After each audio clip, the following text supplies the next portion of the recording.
Good morning, folks. It's Rob Timmings here from ECT for Health. This is Ectopics, a Nurses and Paramedics podcast. Well, it's the 1st of May 2020. And here in Queensland, we're just on the cusp of being able to open up the state a little bit. They've eased social distancing restrictions slightly. They're letting us travel more than 50 k's or up to 50 k's from home. So that's a good thing. Everyone's got a little bit of cabin fever.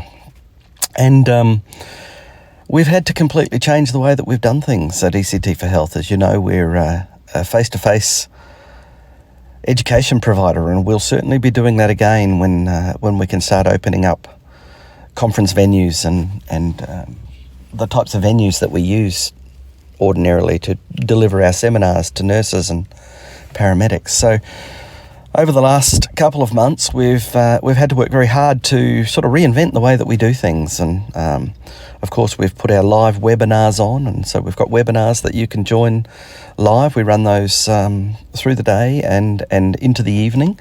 Little 1 to 1.5 hour sessions that are all sort of chopped up segments of our current seminars. So have a look for those. You'll find them on our ECT for Health webpage. You'll also find links to them on our Facebook page, and I'd encourage you to have a look at those and join us in the space. It's actually kind of fun to turn the computer on of an evening and see so many familiar faces, as we've got quite a lot of people who are coming in.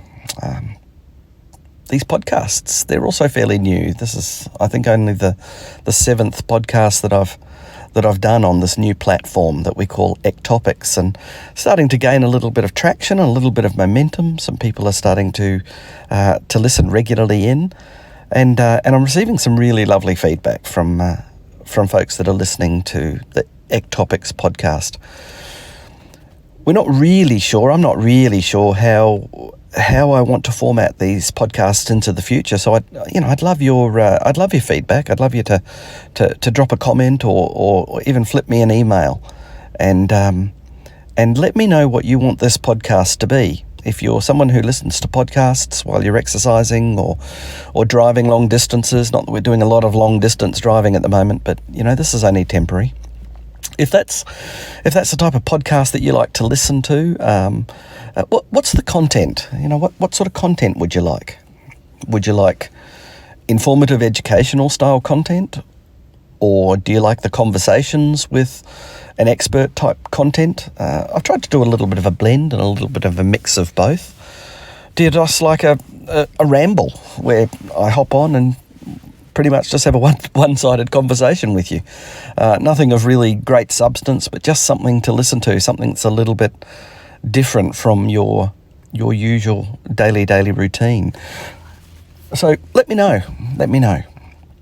I thought what I'd do for this particular episode is, well, as I said, it's May the 1st, and I sort of want to go back and just take stock a little bit of this novel coronavirus that we've been dealing with for the last number of months in Australia, certainly other countries around the world a little bit earlier.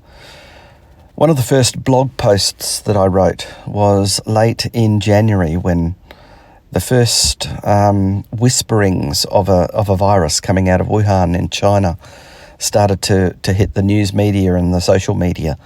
And at that point in time, at the end of January, there were only 84 recorded deaths from coronavirus around the world, 84. And to look at just what's happened since January to now, we're in the 1st of May, end of January to the 1st of May, just in those few months, just the monumental changes that have occurred in the world. So it got me thinking about viruses and how much we as nurses and paramedics and even the general public know or perhaps don't know about viruses, how they work. What is a virus? How does the virus as a microbe, how does it function? How is it different to other microbes that we know of, like bacteria and fungi?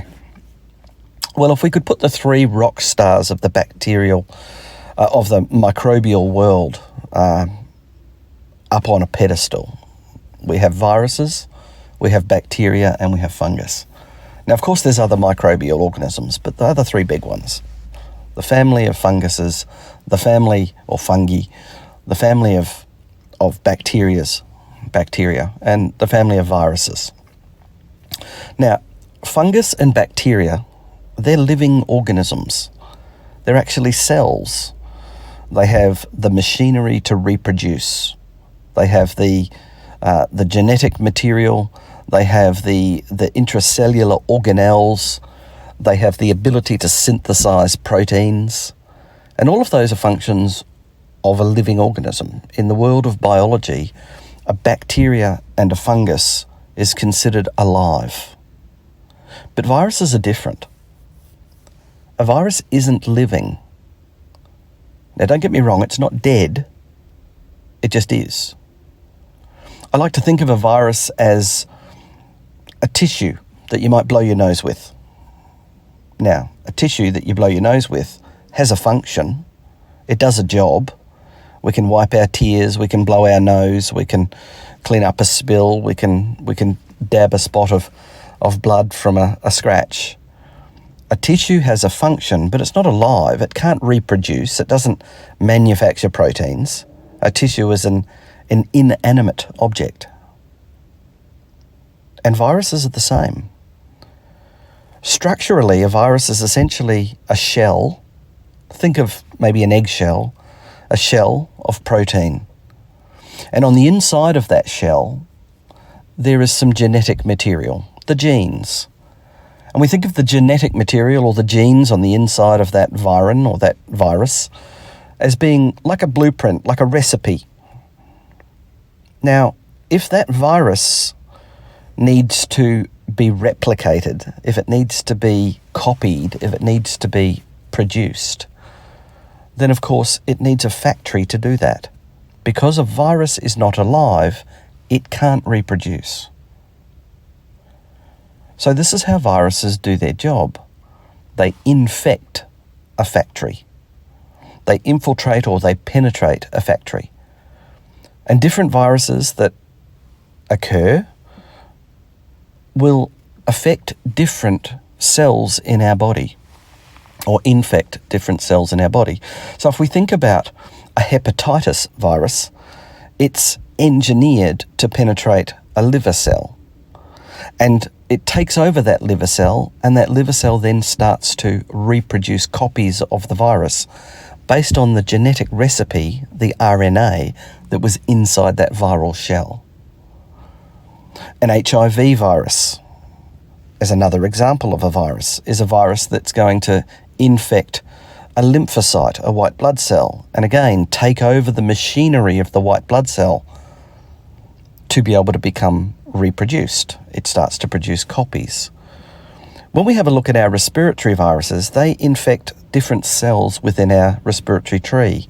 So we think of the big 5 respiratory viruses, if we can include coronaviruses as a family in that group. So coronaviruses and influenza viruses, the measles, the mumps, the rubella viruses, and of course there's many others, adenoviruses and just many different other viruses that affect our respiratory tree.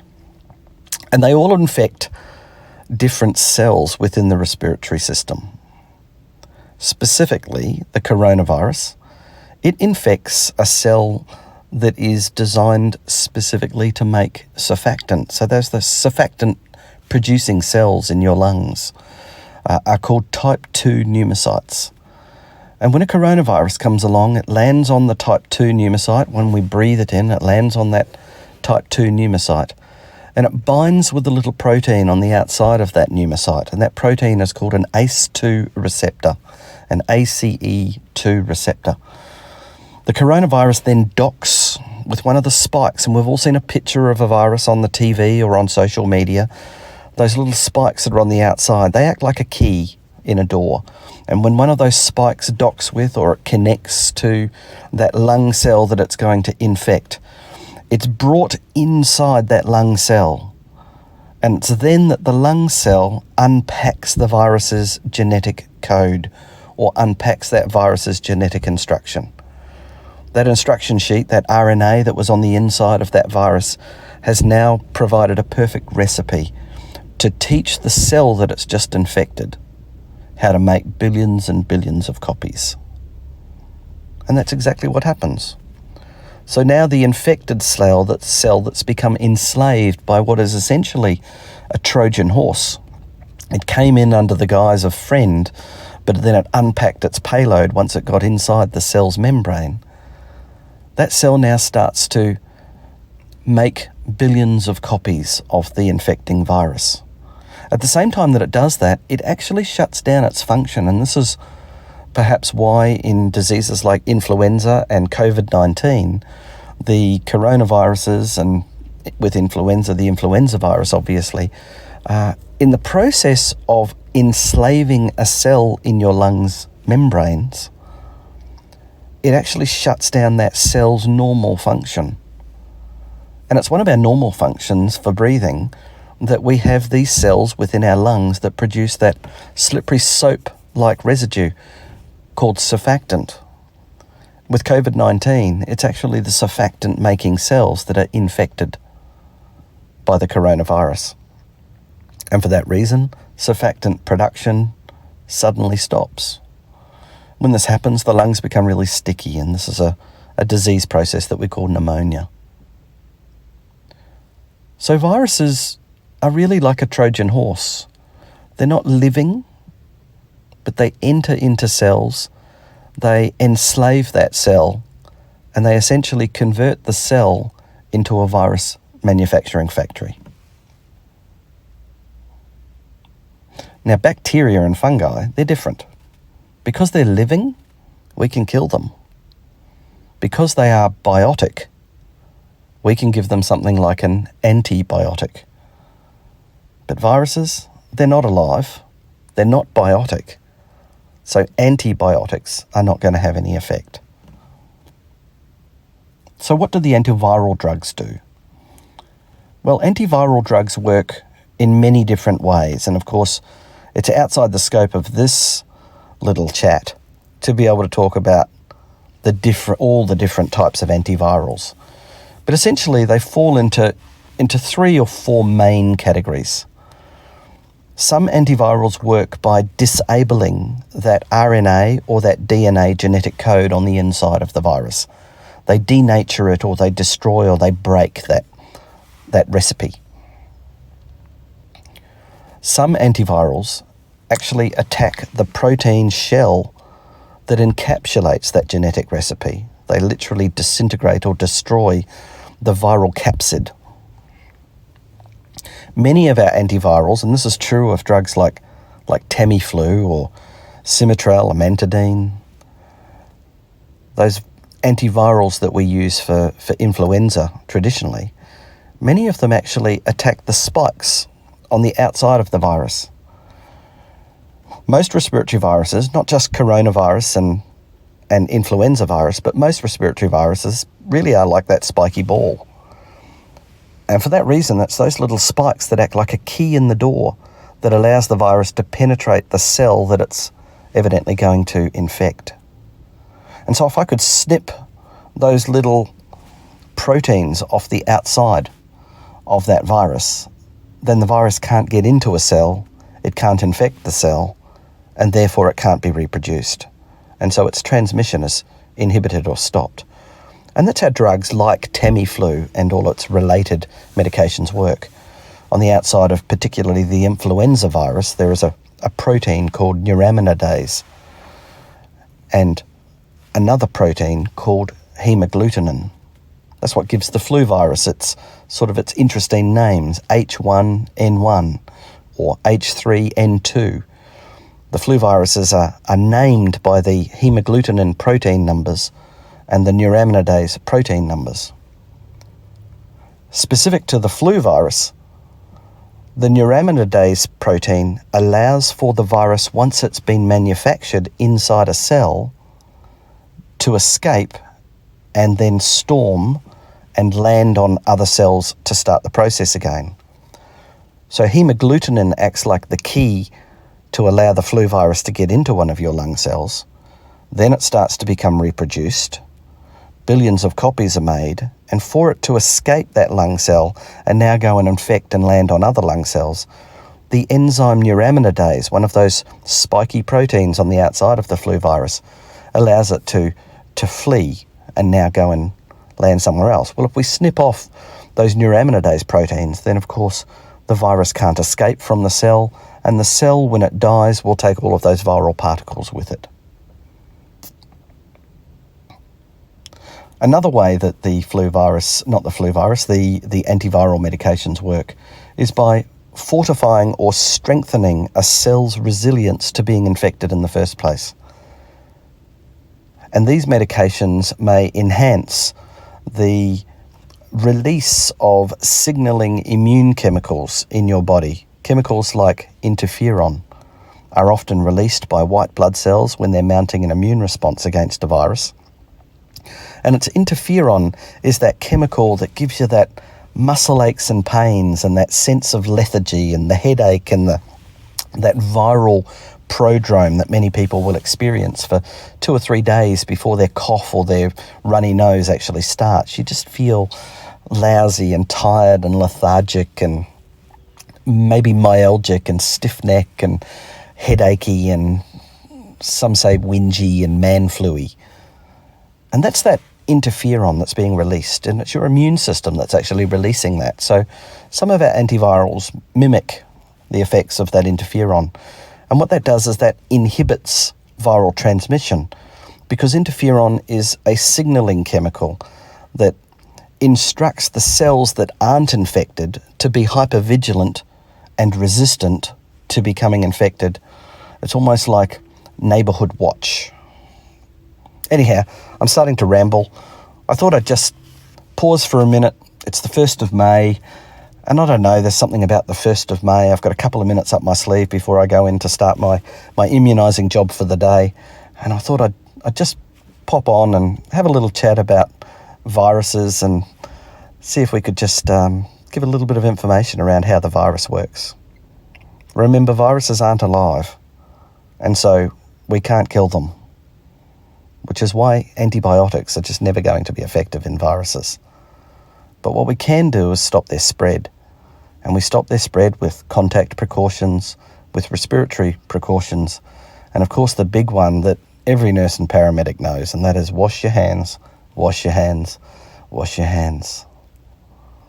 Folks, that's it from me. Rob Timmings is my name, from ECT for Health. You've been listening to another rambling from Ectopics. I hope you're enjoying these. I'd love to hear your feedback. I'd love you to jump on our Facebook page and come and say g'day. If you have stumbled across these podcasts, there's a few of them, and there's obviously going to be more. I'm trying to produce one every couple of days at the moment. So, thanks for listening. See you later, folks. Have a great May Day.